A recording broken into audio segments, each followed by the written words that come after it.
Okay. Now, today what I am going to do is I'll have a slightly different style.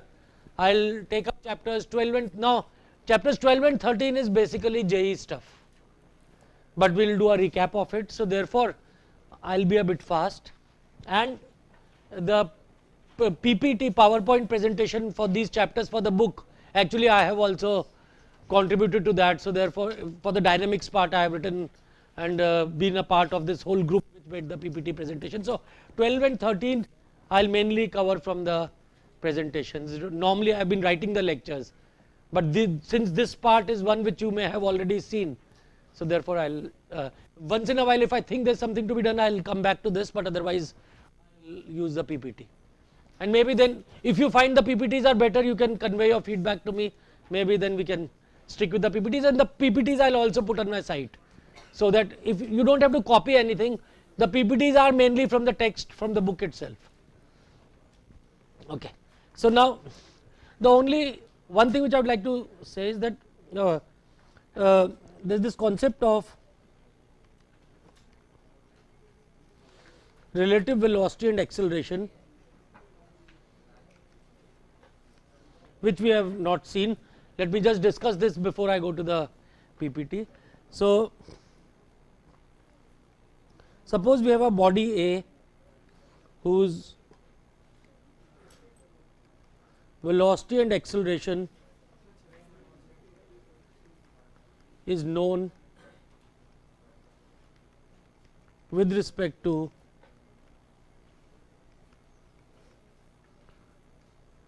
body B. Then, and we also assume that the body B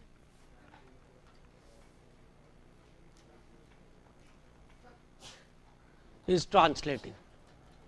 So, these are the two assumptions we have. Later on in the course, when we come to chapter 15, we will take up the general formula where the body B need not be translating. Now, what is the meaning of a translating body? Let us get that very clear. What would you say is the meaning of a translating body?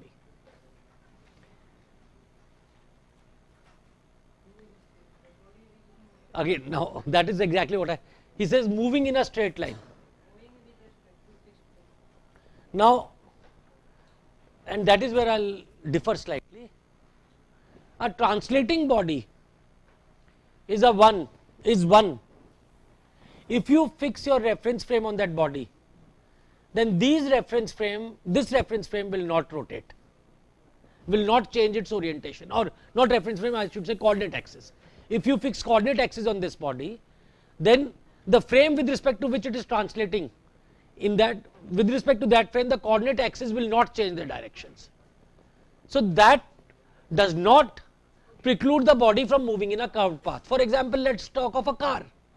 The car is translating even when it is moving in a curved path, it is not rotating. If it rotates, then I will pray for you. So, that is, so what we mean by translating is that any axis fixed to the body is not rotating. So, it could move on a curved path also. For example, when you are on a Ferris wheel, this jhula which goes round, then you are not rotating, you are always in a vertical plane and this Ferris wheel keeps on rotating. So, a car may rotate, it may rotate, you are right, but then it could also no, but if you are fixed to the wheels, those they will change. Okay. So, car was probably, the Ferris wheel is a better example. Okay. In a car, let us see if it is rotating the axis. No, axes are fixed, the car is moving. What I am talking of is if a particle or a body is moving. Yes. So, well, so yeah, but in general you are right. So, the car example was not probably the best example. So, body B is translating, this implies axes fixed on body are not changing their orientation. So, then in this case what will happen is velocity of A will be equal to velocity of B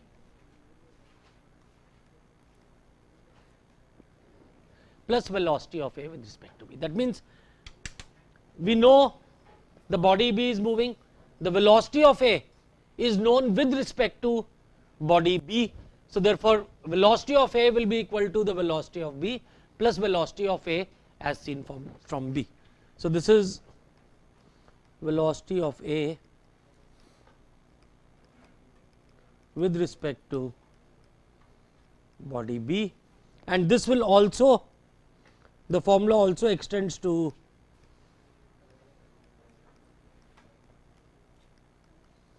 acceleration, that acceleration of body A will be equal to acceleration of body B plus acceleration of A with respect to B.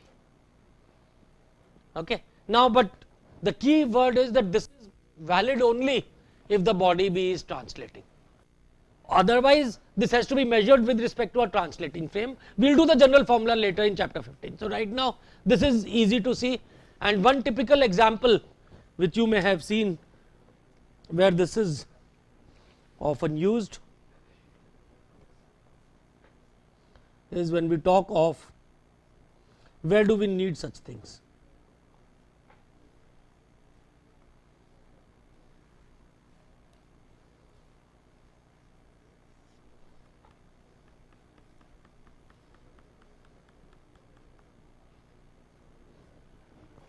We have a block placed on a triangular wedge, the wedge is placed on ground. Now, suppose the wedge is slipping down, or maybe I am pulling it up with a string, so it could have a motion. So, then the motion of B with respect to A, the direction of that is known, it is along the wedge. Okay. And the direction of velocity and acceleration of A has to be in the x axis, if I take x as the horizontal axis. So, now here if I make axis like this, then what I know is acceleration of B with respect to A or V B with respect to A, this is down the incline, and acceleration of A or velocity of A, this is along the x axis. And why do we need things like this? If I am analyzing the motion of this, then by Newton's law we have discussed this, acceleration of B is equal to sum of all the forces acting on B, and acceleration of B has to be measured with respect to an inertial frame, which is a frame with respect to ground. Now, in this case I may know acceleration of B with respect to A.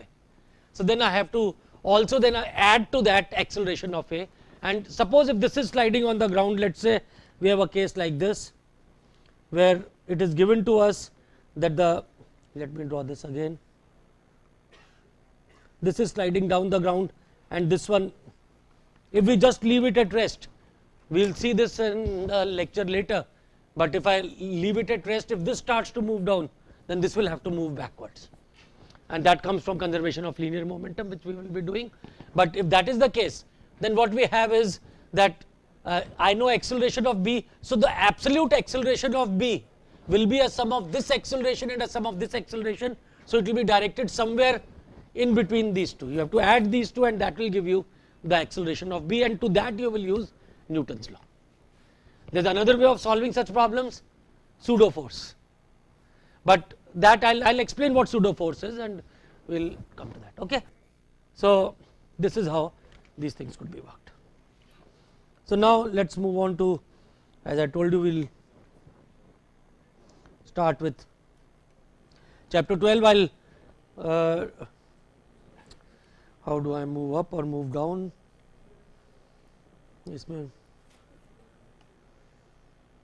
How do I move up? Does that know? Is there a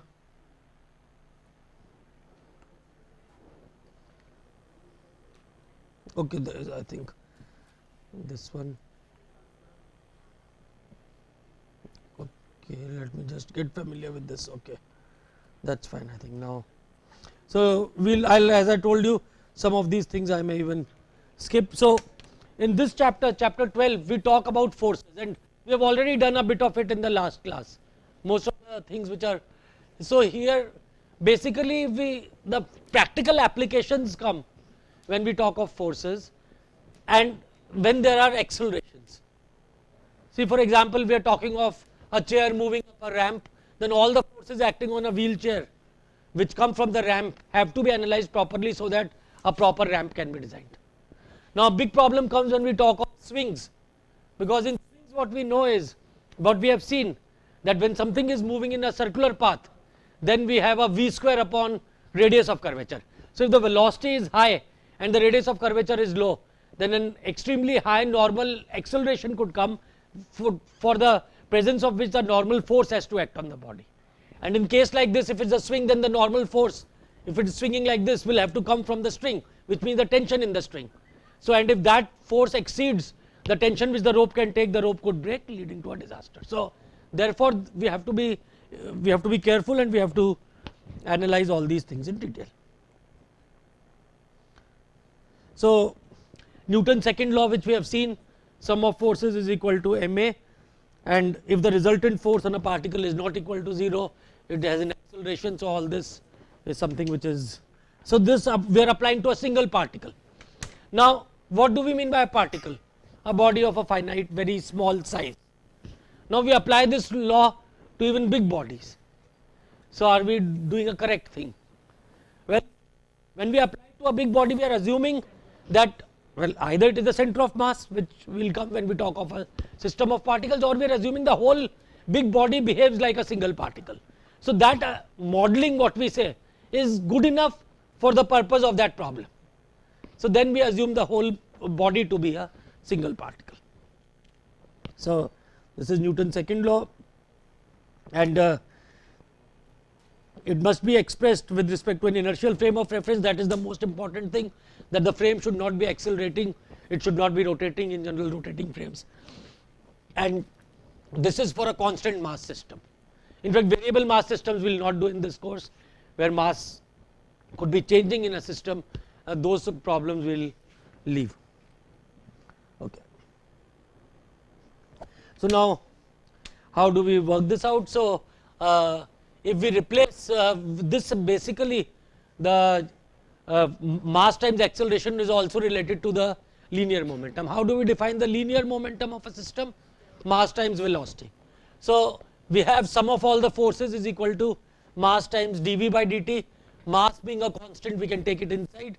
So, therefore, what we get is d by dt of mv. mv is nothing but the momentum. So, therefore, in fact, some people define this as Newton's law. Change of linear momentum is equal to sum of force. So, either it is ma or linear momentum, you leave it. So, now, when we have dl by dt is equal to sum of f. Now, if sum of forces is equal to 0, what does that mean? That dl by dt is 0. So, that is what gives rise to what is called the principle of conservation of linear momentum. So, now whenever we use conservation of linear momentum, you cannot use it if external forces are not equal to 0. Only when sum of external forces are equal to 0 will the change in momentum be 0. So, conservation laws, while they are treated as something very sacrosanct, but there is a condition. If sum of forces is not equal to 0, you cannot use conservation of linear momentum. Conservation will only come only when this left hand side is 0. Then dl by dt is 0, and therefore, L will be constant. Okay. Also, another thing we realize is this is a vector equation. So, we can even apply it on a single scalar component. If in x direction there are no forces, then the x momentum will be constant. Maybe y momentum will not be constant if forces are there, but because this is a vector equation, we can apply it along each component of this. So, again, these things which are there, you may have seen system of units. I will skip this. I think this is basically, we know the units for forces are newtons and mass is kilograms. Now, this is what I have done in the last class. If we go to Newton's second law, then we have sum of f is equal to ma. We write it in terms of the Cartesian coordinates first of all, So that means we are express the acceleration in terms of ax, ay and az. So what we'll have is sum of fx is equal to m times ax, sum of fy is equal to m times ay, sum of fz is equal to m times az, and that will be this. Now, when is this form easy to use? This form would be easy to use if the forces are constant. That is one place where this form would be easy to use. Because if the forces are constant, then what I will get is mx double dot is equal to constant. I integrate that to get x as a function of time, y as a function of time, z. So if I have constant forces, then this will be a useful form. Suppose if force is given to me as a function of velocity or as a function of distance, then this will not be so useful. So I have to be careful. We have done these things. You write, suppose that this is given as a function of x dot, then you will put it as the function of x dot, and then x double dot you will have to write it as dv by dt, and there's a v, then you separate the variables and integrate. So you have to keep those tricks into mind. If this is given as a function of x, then what we will realize is we have another formulation of the same equation, the work energy formula, and that is what becomes easier to do, and we will see that. So, but this is the basic equation. The three, and then if force is known as a function of time, then we integrate this. But that gives rise to another formulation which we call the impulse momentum formula. Because what we do is we write fx is equal to m times dx dot by dt. And if x is a function of time, then what we do is we integrate this with time. So integral fx dt becomes m times change in the linear mode. And integral f dt is what we call built term as impulse. So these are the three formulations. So basically, one is the basic Newton's law, work energy, and impulse. These are the three formulations we'll be following. So now,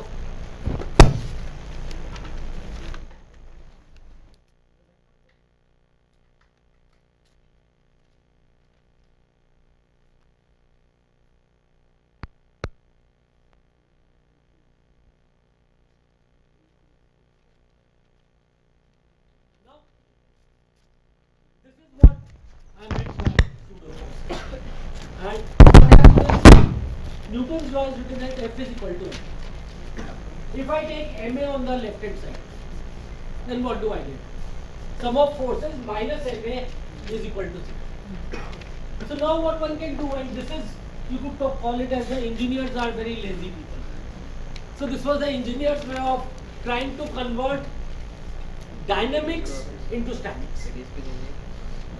What we say is we can treat minus ma as another force, and then we say sum of all the forces is equal to 0. So this again became equation of statics. So this is, and this minus ma is what is referred to as either a pseudo force or an inertial vector, as you may call it, or inertia force. So there are different names given to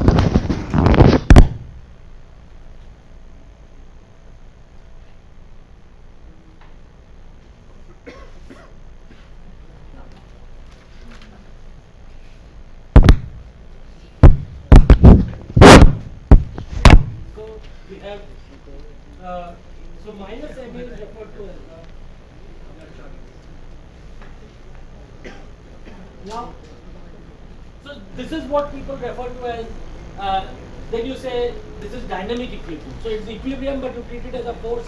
And see, for example, this you must have seen also in your high school physics, when you talk of a body moving in a circular motion at, let's say, constant speed. Then there's a normal component of acceleration v square upon r. So mv square upon r with a minus sign will be acting outward, and that is what is referred to as the centrifugal force. Mv square upon r acting inwards is called the centripetal acceleration. Of course, the mistake you do is you use both together. That cannot be done. It is either the centrifugal force or the centripetal acceleration. So either you count it as acceleration or you count it as a force. If you count it as a force, then a minus sign has to come, and then you say sum of all the forces is 0. So that is basically the concept of pseudo force. we'll see that how to extend this to other things also. So this is essentially the concept of dynamic.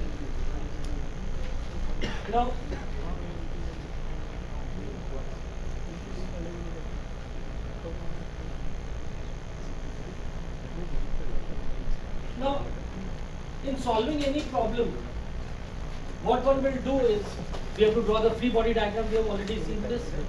And as the book refers to, the book also refers to what is called the kinetic diagram, where in addition to, you show a separate diagram and show the accelerations acting on the body.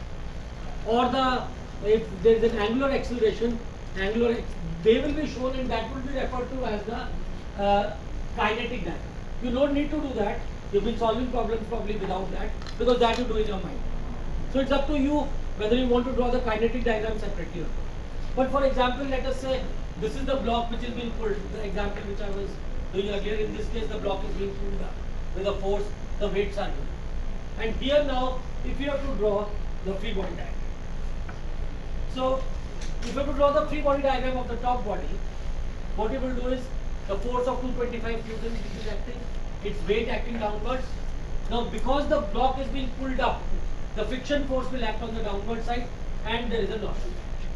So, these are all the forces which are acting. We have seen how to draw these free body diagrams. Only new thing now which will come is, sum of all this must be equal to mass times acceleration. So, that is what will come. Now, so as we do, if this has to be drawn, to draw the acceleration diagram, so we will write it as mass times acceleration. And how will this come out? Now in this case, because the body is moving on a wedge, we can't say the acceleration is just along minus x direction or plus x direction, it's moving up. Why does the y component of acceleration come? It will come because of the movement of the bottom wedge. So therefore, what we have to show is max and may. We have to keep in mind that these two accelerations are. So that is what we do, and that is how we will be able to do. This is, so you don't need to draw the second diagram, which is being referred to as the kinetic diagram. But that is how. And then what you have is sum of f is equal to m. So that means everything which is in the x direction, sum of that must be equal to mx. Everything which is in this direction in the force, sum of all that must be equal to m times y and the rest. So this is as simple as get. So therefore, we draw the. Then there are some other problems. If you are supposed to draw a diagram of this system where you have a block which is moving up, there is a pulley, another pulley which is pulling it down, and it's pulling the lower block also. So now here, of course, assuming that all these pulleys are frictionless, then the tension will be the same. So you have to keep this in mind. And when you draw the free body diagram of this block, on the top block, you will have a tension acting upwards and other forces acting. And when you draw the free body diagram of the lower block, then you will separate it from this thing. So you will have, you will come in at this point and have a tension acting. So this is how. So we isolate the body. So that means we draw the lower block first point here, and then on this we show all the forces. So, see, for example, one mistake which people made in the minor, in problem number 2, was that there was an N-shaped block connected to a rod, and to which a string was there. And many people have solved the problem where they draw the free body diagram of the L-shaped body separately and of the horizontal body separately, and on both the bodies they show the string tension act. Now string tension had to act on only one of the two bodies, not on both, and therefore the answers would have come out wrong if you have put it acting on both the bodies, because when you combine both of them, then the tension acts only on one of them, only a single tension. Whereas if you show it acting on both, and when you combine these two, you will get 2T, and that was the mistake. So similarly, there is another problem here. We have this rod on which a collar is moving, and we have draw the free body diagram and kinetic diagram for the column B. Assume that there is friction between the rod and the collar, and the motion is in the vertical plane and theta is increasing. So now, if you have to draw the free body diagram of this body, how will you draw? You isolate the body, then what forces will come from this rod on the collar? There will be a friction and a normal reaction. And what are the forces of this acting on itself? There is a weight. So all these are there, and that is how the free body. And now, if a problem like this has to be solved, what would be the convenient coordinate system to solve this? The cylindrical coordinate. Because then you know the motion of the rod, that will be theta, so you can then solve things in terms of the cylinder. So let's see how he does it. He says isolate the body. You draw the body first. Then you show the axis. So you show, because you use cylindrical coordinates, so you show ER as the outward direction, E theta as this. And then you will put your kinetic diagram, you will show the force diagram, you will put here. Then you have an applied force. So then, okay. Then you replace the supports with forces. So you show the forces, as I said, mg acting here, friction and normal reaction, and then dimensions.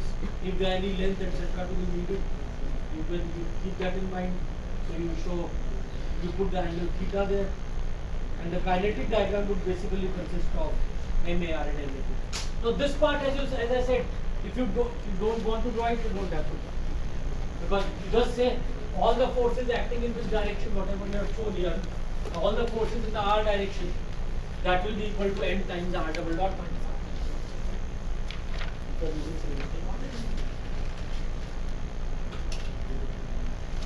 So then, I think some of these problems I'll skip.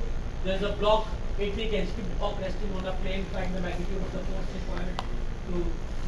I think these are all quite simple problems in your Then another problem is that when there are two blocks, then you have to relate their accelerations and the tensions, and then you can still work again.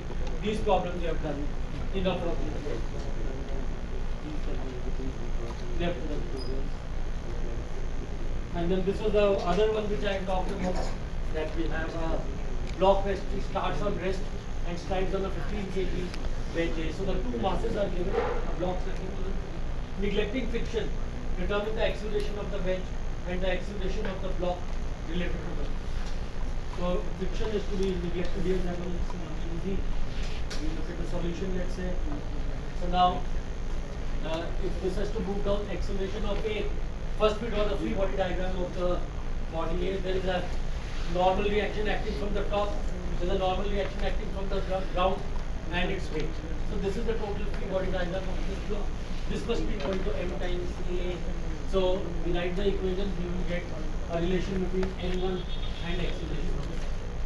N2 is equal to weight, that will come from the basically N2 minus N1. So we write the equations for Fx and Fy. How many unknowns will we have? We will, when we write these equations, we will have N1, N2, two unknowns, and a third unknown is acceleration of it. And what we will be able to get here will be only two equations. So just by writing the equation of this block, we will not be able to solve the problem. So we'll have to go to the free body diagram of this. Now here what will happen is, N1 is the same old unknown.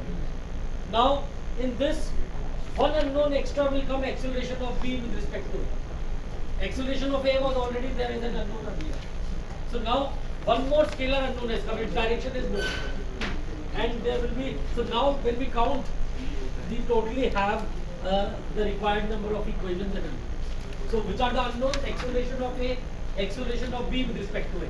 Two scalars, N1 and N2, four scalars, and we have four equations. So here, writing this acceleration in this form helps, makes life easy, because acceleration of A is itself an unknown.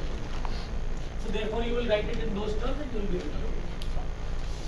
Of course, some of you may probably find it easier to solve by pseudo force. Say here we apply everything to this block, and with this reference frame, then you will be able to get acceleration. So So this is how you solve the problem. Now as this again is another problem where 2 or 3 blocks are there. I think we can skip this because we have already.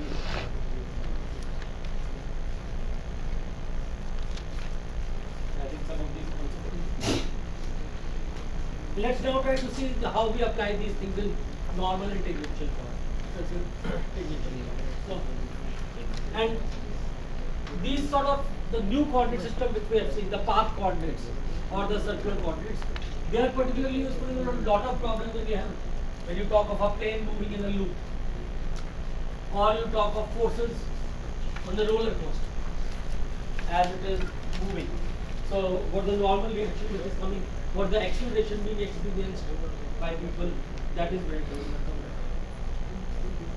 So in path coordinates, when we apply Newton's law, so F is equal to F times, F is equal to ma. We write F as, I had done it last time, Ft Et plus Fn E. So therefore what we get is acceleration in the distance. And sum of forces in the normal direction will be equal to mass times acceleration in the normal direction. Now acceleration in the tangential direction is nothing but the rate of change of speed, dv by dt. And acceleration in the normal direction is d square by 1.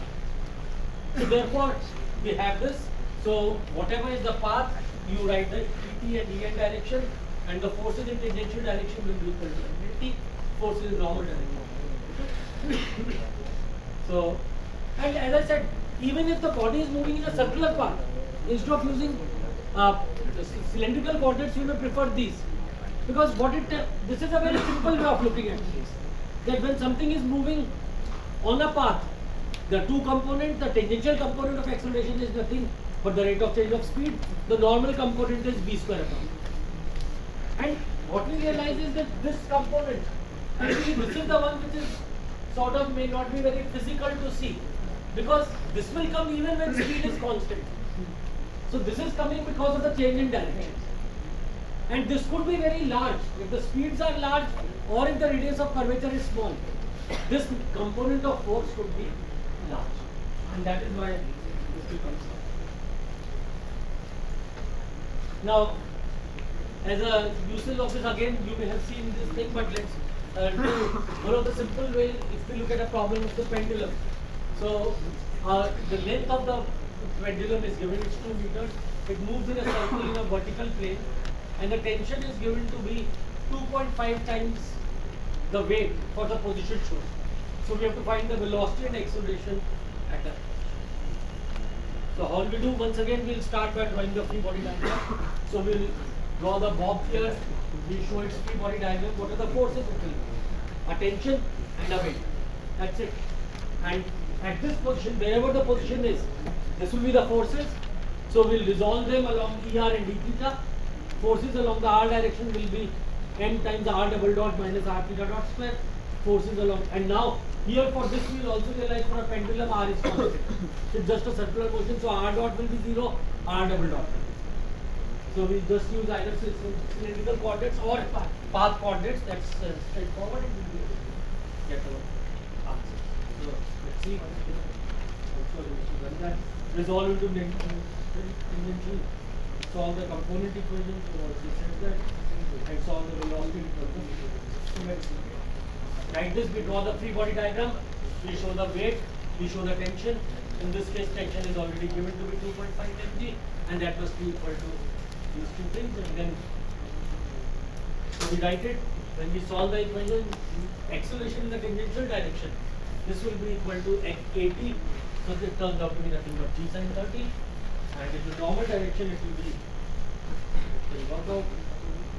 So, force in the normal direction is, we know the forces, we know 2.5 g minus mg cos 30, that must be equal to man. So this gives us the normal component of acceleration.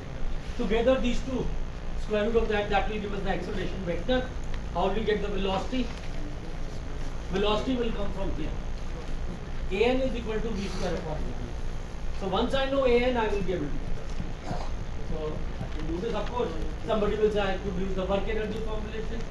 Then that would not work here because of the tension and all, but because the data given was in terms of tension. Now this is another standard problem where something is, the car is moving along a curved path and it is on a banked road. So I think there you know the equation comes tan theta is equal to this. I'll just write this. Standard. Now this is one of the problems where we could use cylindrical coordinates. Here what is given is a 3 kg collar rests on a frictionless arm AA. The collar is held in place by the rope attached to the drum D and rotates about O in a horizontal plane. So this is all in a horizontal plane. It is in an XY plane. Okay. The linear velocity of the collar B is increasing according to the rate 0.2 t square. So this is the velocity which is in this direction.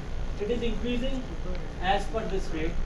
And find the tension in the rope and the force of the bar on the collar. After 5 seconds, this R is equal to 0. So the data is given. We're asked to find the force and the tension in the rope. So you have asked the velocity, the speed which is going is given as a function of time, 0.2. So now, again we draw the free body diagram of the collar, then we will write the equations of motion, and then we will determine the time and combine these to get the final. So let's first start by drawing the free body diagram of the collar. So on the collar, when I draw the free body diagram, there is a tension acting and there is a normal reaction which is coming from the rod on the collar. Why have I not shown any weight? Because this is moving in the horizontal plane. So there will be a vertical normal reaction which will be equal to the weight, which is taken care of in this. So it does not affect the motion. So that just ensures that it stays in the same. The normal reaction and the weight will just be balancing each other, so they don't come down. And this tension must be equal to MA and the normal reaction must be equal to MA. And that's it. Once we have this, then I think nothing too much more. So let's write the equations of motion. So sum of FA and sum of forces in the normal direction, which is N, is equal to M times V square upon rho, and tension is equal to mass times acceleration in distance is equal to M. Now because V is known as a function of T, so therefore then everything is known. Time is given to you, so you this is at a fixed radius, so R is also given to you. So radius of curvature is known, V square. See, even though the body is moving in a circular path, what you should do is when you use cylindrical coordinates, try to think of path of the body. If it is a circle, then it is straightforward, rho is nothing but R. And that's how. Yes.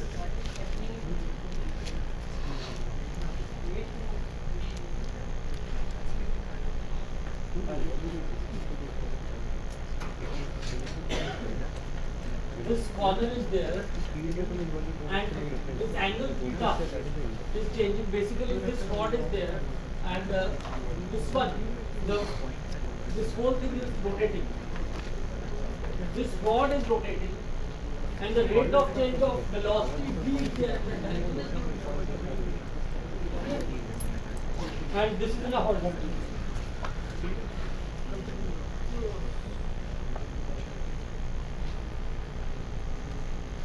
Now, these sort of things you could try, and I'll not do, but see here, a car is driving from A to B on a curved path shown. The driver is doing the following things at each point. At A, he is going at a constant speed. Okay. At B, he is stepping on the accelerator. That means velocity is increasing. At C, he is stepping on the brake. At D, he is stepping on the accelerator. So different things could be given, and you are asked to draw the approximate direction of the car's acceleration at each point. Now what will happen at, let's do one or two of these. What will happen at point A?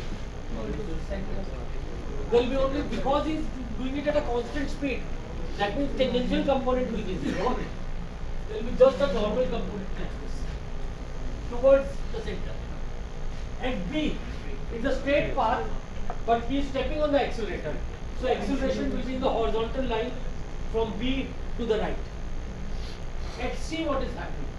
at C, stepping on the brake. So that means the tangential component of acceleration will be upward, basically in that direction, and the normal component will again be toward the center. So the resultant will be somewhere like this.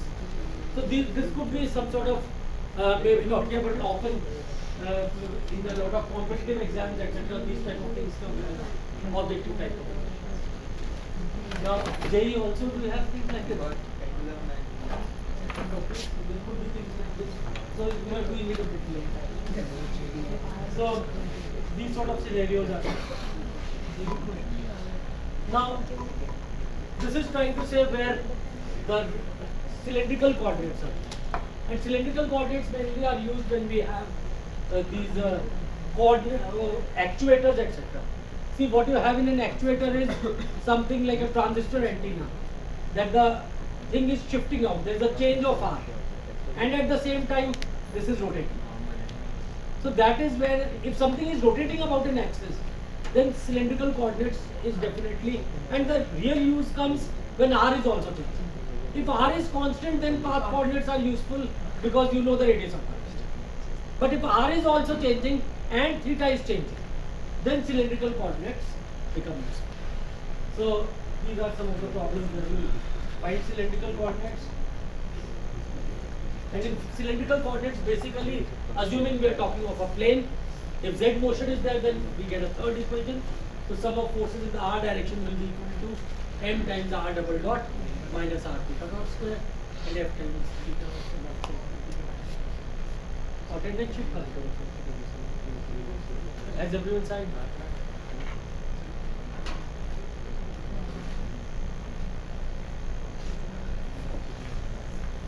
So this is path coordinates, and now this is a similar problem as we had last time.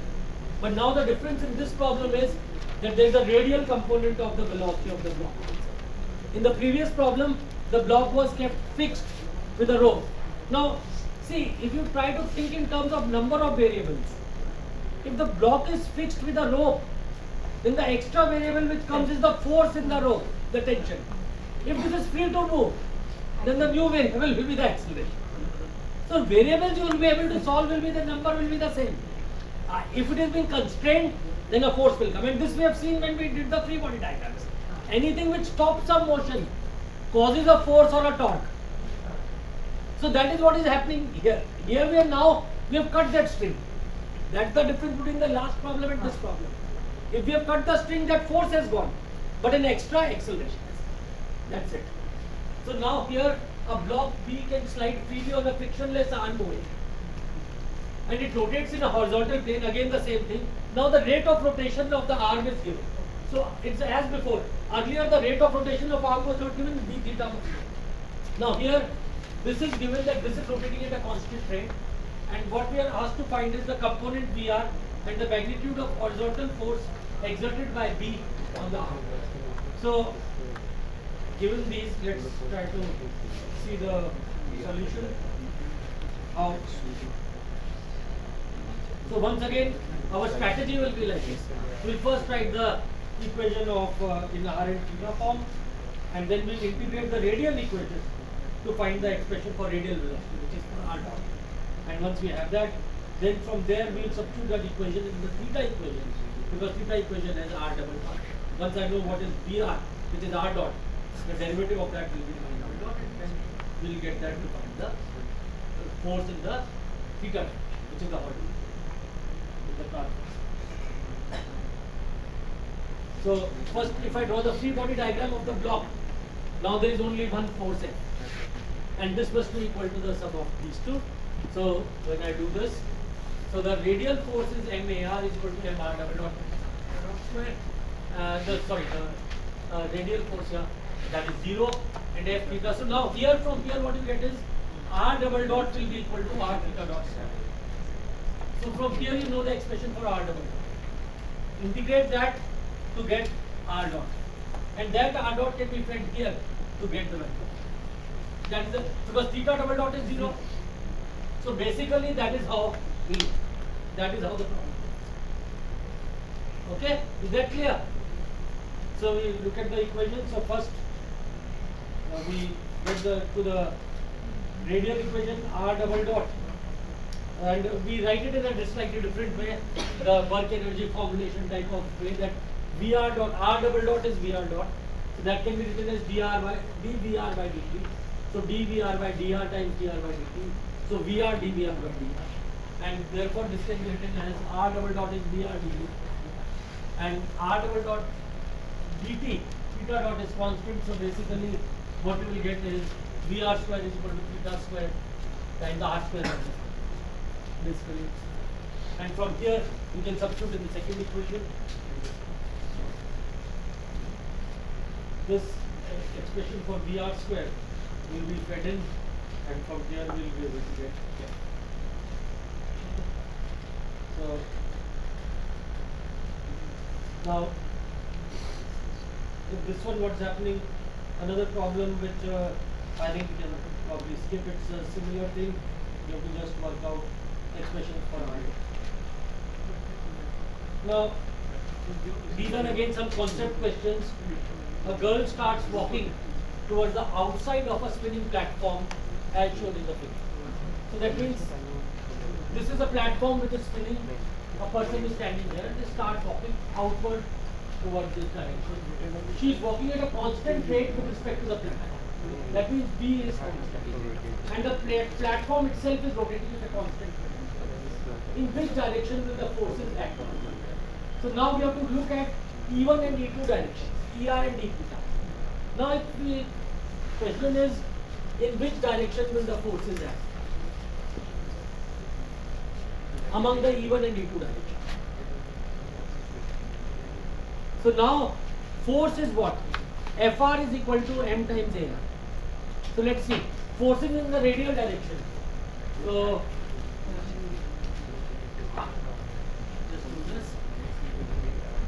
forces in the radial direction will be equal to m times r double dot minus r theta dot. Now r double dot is what? 0. Why? Because that is a constant velocity. So obviously, so that means forces in the radial direction will be only toward the center. So what direction will it be? So one of the answers should be minus E. Now what about in the E2 direction? Let's see. Will there be a force in the E2 direction? Because theta dot is given to be constant. So R alpha component is 0. Will there be a force in the theta direction? Now if you look at F theta will be equal to m times R theta double dot 2 R dot theta. And here R dot is not 0 because there is a velocity, and theta dot is also not 0. So that means there will be a force acceleration first of all in the E2 direction, because R dot is positive and theta dot is also along this direction, omega is along that direction. So that means there will be a force, this because of acceleration some force has to be there, so there will be a force in the E2 direction. So the answer will be minus E1 and plus E2. Is that fine? I hope I done it correctly. So this is how. Now, the other concept, I think I will now switch on to.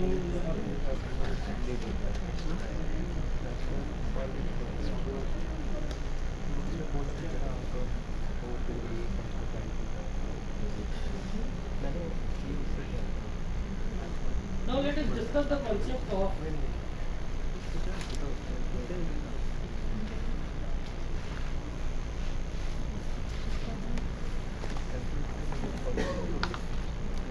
angular momentum of a particle. So,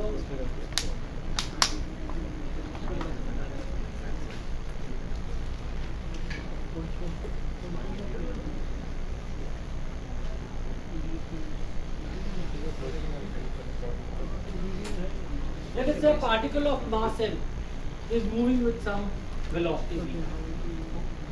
Then we define. So We define h about O. This is what we define as angular momentum about the point O. And we will also write it, some books call it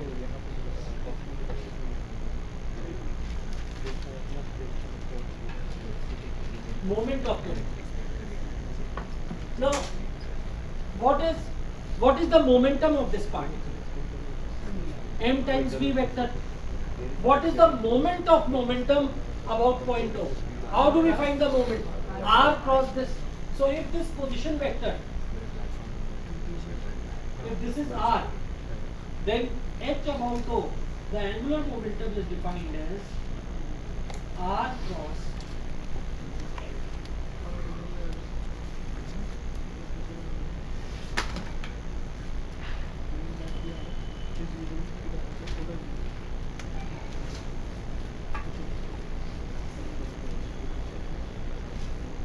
and if this angle which the particle makes, the r vector makes with the x-axis is phi, then no phi will be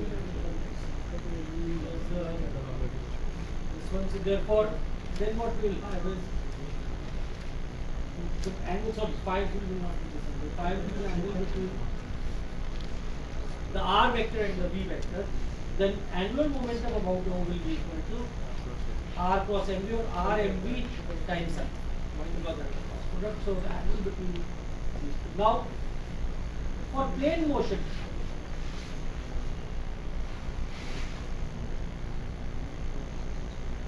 h about O will basically be h about O, the z component of this along. In plane motion, R will be along I and J, and the particle will also move along I and J. So when you take R cross MV, R will be along I and J, velocity also will be along I and J. So the only component of cross product which will be there will be along K. So that will be in the K direction, and this will be, can be written as M times X times Vy minus Y.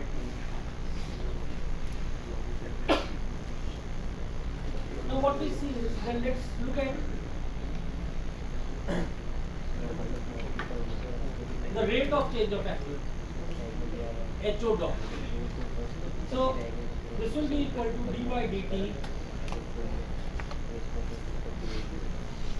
of R cross M. So this will be equal to dr by dt cross mv plus R cross M times. Okay. Now dr by dt is nothing but v. So it will be v cross mv plus R cross some of the external forces. And from here what we get is this quantity v cross mv is 0. So therefore what we have is the rate of change of angular momentum is equal to R cross sum of forces F acting on the particle, and this is nothing but moment about. That is how we define moments about a point is sum of all the forces with respect to that origin. That's how we define moments. So therefore this gives a third formulation of Newton's law, that instead of writing thing in terms of linear momentum and velocity, we can write sum of moments about a point O will be equal to the rate of change of angle. This is not a, as far as a single particle is concerned, this is not a new law. It is just following from Newton's law. We have used only Newton's second law to get this, and that is how this works. So therefore, now when we use this in polar coordinates, let us look at 2D motion of polar coordinates. Then what we have is velocity is equal to r dot er plus r theta dot, and the vector r is r here. So therefore now, in this case when I take r cross mv, I will get r er crossed with r dot er plus r theta dot e theta is just equal to r theta dot. So if I have a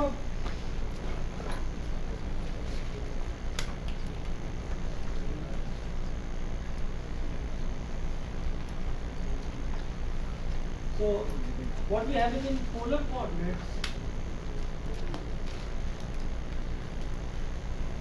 for 2D problems, h about O is nothing but n r squared.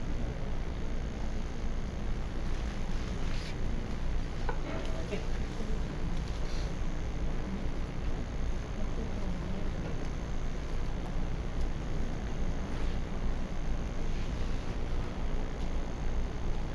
Now there are certain types of motion which take place when a body is moving under the influence of a force such that the force is always directed towards a fixed point in space.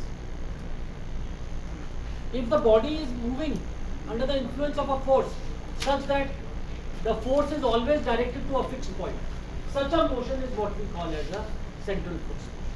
So let me first try. Central force motion is if a body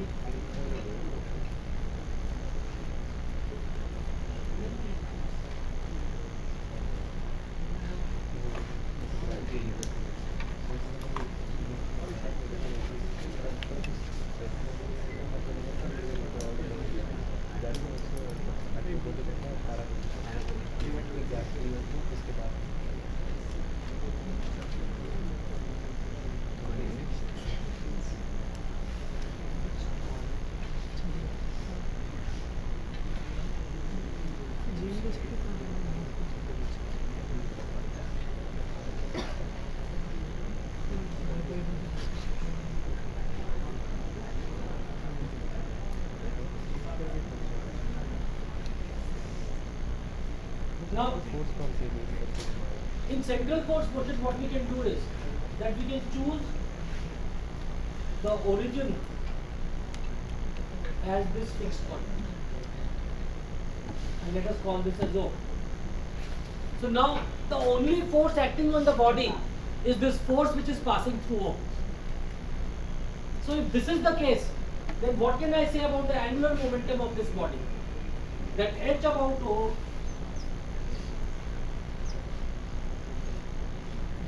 since F on the body always passes through O. So HO dot, which we said was equal to R cross NV, so that is equal to sum of all the moments.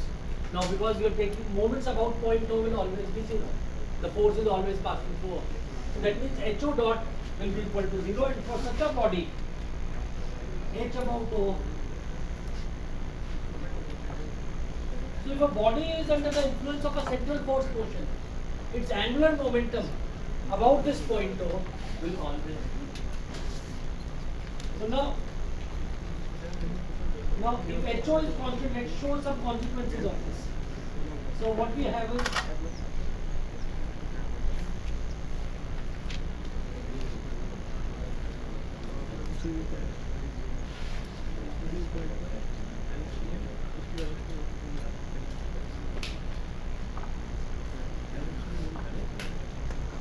the body is moving at any general point of its motion. R cross MV is defined as HO, but HO is constant.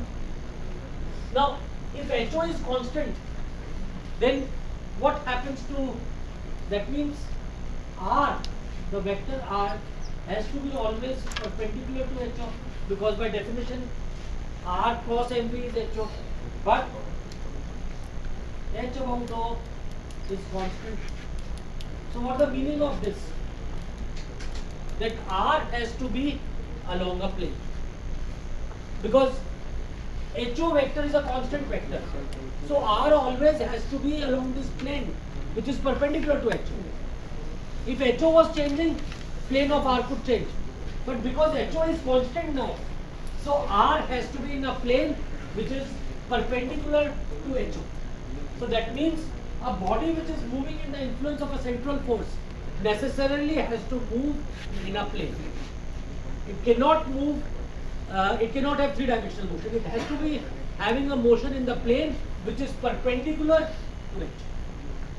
So body in central force motion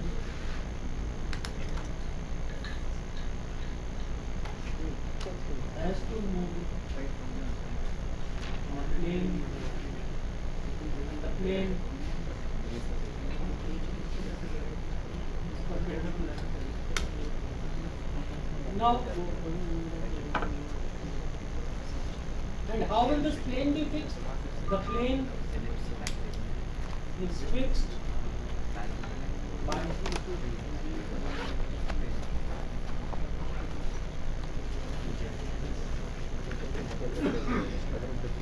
because H0 is equal to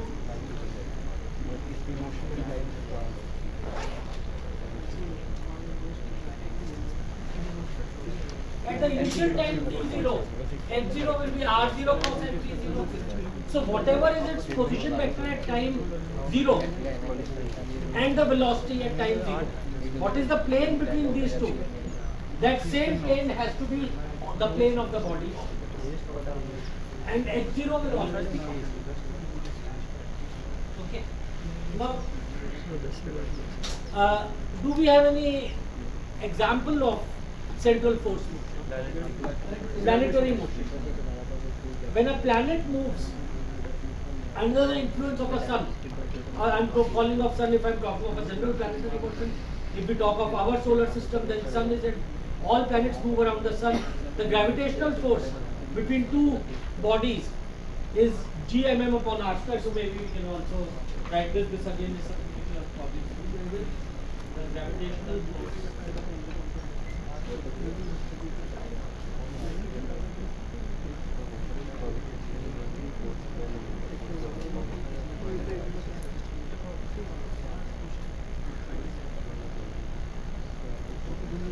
We have a body of mass and another body of mass.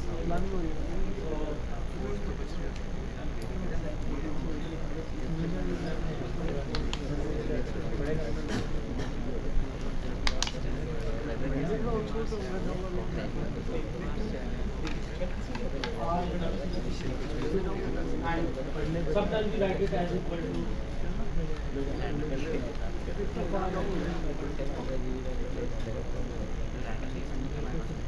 minus gmm upon r square ER, because ER is pointing outwards and this is pulling it towards each other.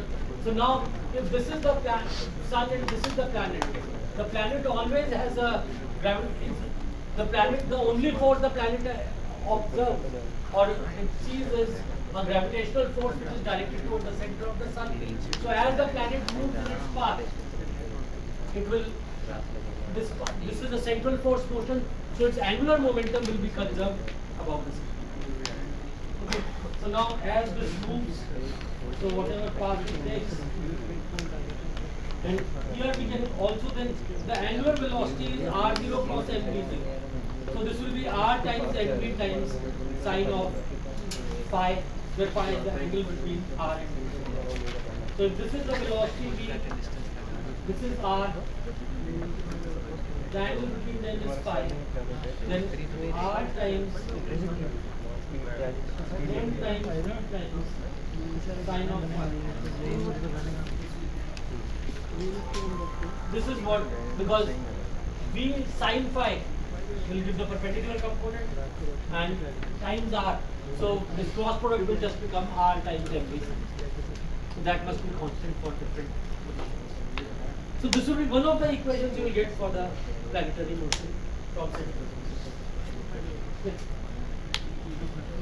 Now, if we, I think,